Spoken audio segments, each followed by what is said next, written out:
A Florida sheriff's office recently announced that it has identified the victim in a homicide case nearly 4 decades after the investigation went cold. The St. Johns County Sheriff's Office said in a May 8th press release that human remains were found in a shallow grave on Crescent Beach in April 1985. Crescent Beach is located around 50 miles south of Jacksonville. The initial investigation revealed the victim was a white female, possibly between the ages of 30 and 50 at the time of her death, the press release said. Due to the circumstances, the manner of death was determined to be homicide.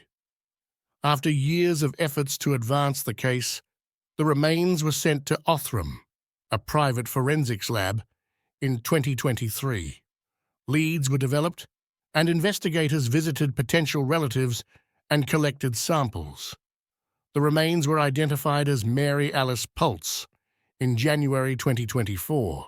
The Othram team was able to develop a DNA extract and build a DNA profile for the victim, the sheriff's office's statement explained. The profile was submitted to consumer genealogy databases where users have submitted their DNA and provided consent for comparison searches. This search resulted in possible relatives of the victim. Pultz was born in 1943 and raised in Maryland. She was last seen by her family in 1968 after leaving with her boyfriend, John Thomas Fugit.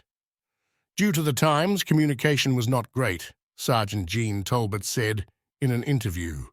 The belief is that Mary Alice and he went by Tommy had kind of moved off together, potentially to either Florida or Georgia.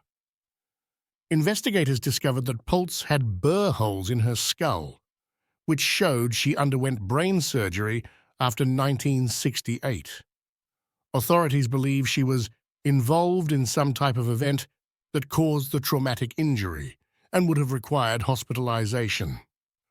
Chief Medical Examiner Wendelin Sneed advised these injuries, in addition to the surgical burr holes, are indicative of severe trauma that would have required hospitalization, such as being involved in a vehicle crash or being struck by a vehicle, the sheriff's office said.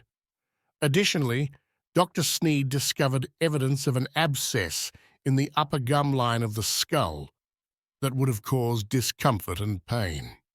The analysis provided by Dr. Sneed is for historical purposes and are not related to the cause of death at the time of the homicide.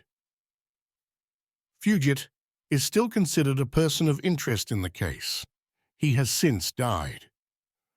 Detectives learned that Fugit, who was known to go by an alias of Billy Joe Wallace, was sentenced to death in Georgia related to a 1981 murder of a male roommate, the sheriff's office said in a statement. Fugit died in prison prior to his execution. Sheriff Rob Hardwick called the homicide investigation a powerful example that we will never give up. The combination of highly skilled detectives and advanced DNA technology has given Mary Alice's family some answers about her disappearance close to 40 years ago, Hardwick said in a statement. Our major crimes detectives are some of the best in the business, and I am proud of their dedication to be a voice for homicide victims and their families as we seek closure for loved ones.